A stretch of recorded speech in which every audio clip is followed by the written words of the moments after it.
கிறிஸ்துவுக்குள் பிரியமான சகோதரனே சகோதரியே, இந்த நாளிலும் தேவன் உங்களுக்கு தந்த வார்த்தை யோவான் 18:23. ஹல்லேலூயா.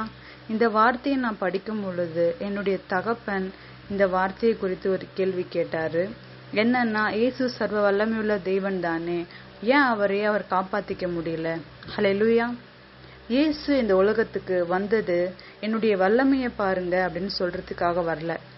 காற்றையும் கடலையும் அதட்டினவர், கடல் மேல அவருடைய பாதத்தை வைத்து நடந்தவர், அவரால் தன்னுடைய உயிரை காப்பாத்திக்க முடியாதா என்ன?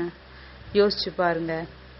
இயேசு இந்த உலகத்துக்கு வந்தது உங்களையும் என்னையும் பாவத்திலிருந்து மீட்க, ஆண்டவர்கிட்ட கிட்டி சேர, இயேசுவை போல வாழ, தாழ்மை உள்ளவர்களா இருக்க, அவரை போல விட்டு கொடுத்து வாழ, மன்னிக்கும் இருதயத்தோட இந்த நாளையும் இயேசுவை போல வாழ சிந்தனையுள்ளவர்களா இருக்கும்படி வேண்டும்.